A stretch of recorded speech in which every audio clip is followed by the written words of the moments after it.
السلام علیکم ورحمۃ اللہ وبرکاتہ۔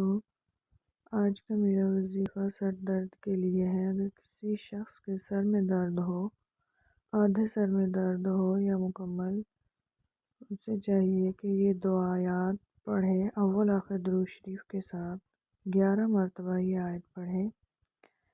سر پہ ہاتھ رکھ کے ان آیات کو پڑھیں۔ 11 مرتبہ پڑھنے کے بعد پھر اپنے ہاتھوں پر پھونک ماریں اور اپنے سر پہ پھیر لیں۔ انشاءاللہ فوراً درد سے آرام حاصل ہوگا۔